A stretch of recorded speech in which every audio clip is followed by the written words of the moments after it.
ভাইজান আমারে 20 টাকার আঙ্গুর দিবেন? 20 টাকার আঙ্গুর? 20 টাকার আঙ্গুর বিক্রি করি না, জান। ভাইজান দেন না আমার 20 টাকার আঙ্গুর। আমার বাপটা না অনেক অসুস্থ, বুঝছেন? আমার বাপটা মনে হয় বেশি দিন বাঁচবো না। আমার বাপটা না আঙ্গুর খাইতে চাইছে, আর আমার কাছে নাই 20 টাকা ছাড়া কোনো টাকা নাই। আমি অনেক থেকে কাজ চাইছি কিন্তু কেউ আমার কাজ দেয় না। আমার দেন না 20 টাকার আঙ্গুর। দেন আপা, এই জায়গায় 20 টাকার আঙ্গুর বিক্রি হয় না, আমার পক্ষে সম্ভব না। জান তো জান, কামের সময় ডিস্টার্ব করে না, জান। ভাইজান আমি আপনার কাছে হাত জোড় করতেছি, আমার একটু সাহায্য করেন। এই আপনার কি মাথায় সমস্যা আছে না? আপনি পাগল? আপনার যে বারবার কইতাছি যে দেওন যাইবো না, তারপরে ওই জায়গায় ডিস্টার্ব করতেছেন কে? জান না, জান তো জান। ভাইজান ভাইজান একটু সাহায্য করেন। এক কাম করেন, আপনি আমার এই 50 টাকার 10টা আঙ্গুর দেন, বেশি লাগবো না। ওই 10টা আঙ্গুর দিলেই চলবো, আমি আপনার পরে টাকা দিয়ে যাবো। দেন না ভাইজান।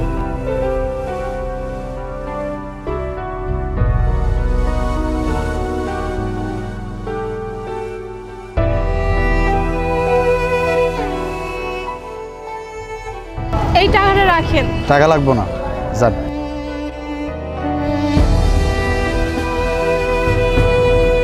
ভালো হয়েছে, এই 20 টাকা বাঁচতে গেছে। এখন এই 20 টাকা লয়ে এসে বাবার লাগে ভাত আর তরকারি লয়ে যাবো, তাহলে বাবা পেট ভরে খাইতে পারবে।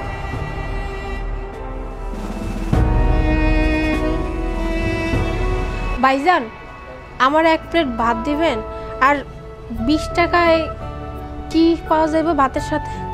1 প্লেট ভাতের দামে তো 20 টাকা, আর 20 টাকা দিয়ে আবার কি নিবি তুই? আচ্ছা ভাই, 20 টাকা দিয়ে কি গরু মাংস পাওয়া যাইব? কি 20 টাকায় গরুর মাংস কিনবি? তোর মাথায় কি সমস্যা আছে?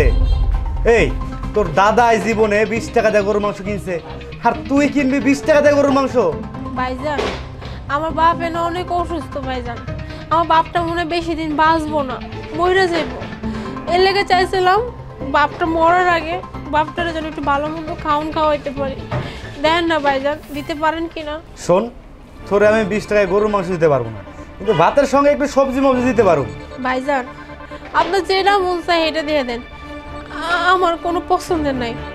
জানেন ভাইজান 3 দিন যাবত না ঘরে চুলা জ্বালাইতে পারিনি, বাপটারও কিছু খাওয়াইতে পারিনি, তাই ভাতের লগে আপনি যা দিবেন তাই সই।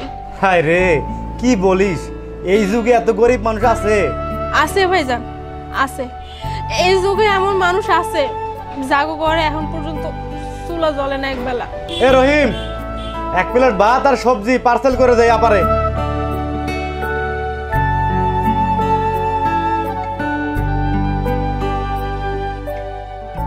ভাইজান আপনার অনেক ধন্যবাদ, অনেক বিশ্বাস করেন আপনি আমার অনেক বড় উপকার করলেন। আচ্ছা আচ্ছা ঠিক আছে, আমার জন্য একটু দোয়া করলে হবো। হ্যাঁ ভাইজান আমি আপনার লেগে দোয়া করব, অনেক দোয়া করব, আল্লাহ যেন আপনারা অনেক ভালো রাখে, অনেক বড় করে। আজকে যে আমার উপকারটা করলেন, আমি জীবনে আপনার এই উপকারের কথা ভুলবো না ভাইজান। আচ্ছা ঠিক আছে, যা।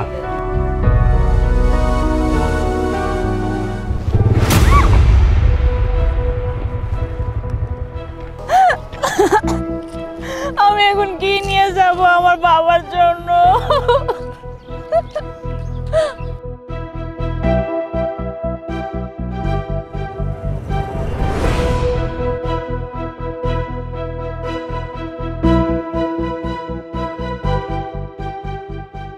ছি ছি, এই মেয়ে তুমি রাস্তার খাবার কুড়াচ্ছ কেন? আপনার হলেন কোটিপতি মানুষ, গরিবের ক্ষুধার মর্ম বুঝবেন কি? ক্ষুধা লাগলে আবার কিনবে, তাই বলে রাস্তার খাবার কুড়াচ্ছ? জানেন সকাল থেকে 10 জায়গায় ঘুরা 20 টাকা জোগাড় করছি, এরপরে 20 টাকা নিয়ে গেছি ফলের দোকানে আঙ্গুর কেনার লাগে। এই আঙ্গুরগুলো আনছি, এরপরে গেছি হোটেলে যাই কত জোরাজুরি করছি, কত বিনয় করছি জানেন, এই ভাত আর এই সবজির লাগা। আমার বাবার নিয়ে আমি খাওয়াবো, কারণ আমার বাবাটা না অসুস্থ, বুঝছেন? আমার বাবা যে কোনো সময় মরে যাইবে। আর আপনি জিজ্ঞাসেন এই রাস্তায় আমি এরকম বসে আমি খাবারগুলা কেন তুলতাছি? কি বলো তুমি? এত কষ্ট করছো তুমি? ভাগ্যটাই তো এমন কর, কষ্ট ছাড়া তো আমাকে ভাগ্যের কিছু নাই। না না মা, তোমার আর কষ্ট করতে হবে না। তুমি কি পড়াশোনা জানো? আচ্ছা, পড়াশোনা আমি জানি, অনার্স পর্যন্ত পড়ছি, কিন্তু স্বার্থ ছাড়া না কেউ চাকরি দেয় না। আমি তোমাকে চাকরি দেবো আমার অফিসে। সত্যি কইতাছেন স্যার? আপনি আমারে চাকরি দিবেন? হ্যাঁ মা, দিব। তোমার মতো আমার একটা মেয়ে কিছুদিন আগে রোড অ্যাক্সিডেন্টে মারা গেছে। তোমাকে দেখতে ঠিক আমার মেয়ের মতো লাগে। কোথাও মা, কোথাও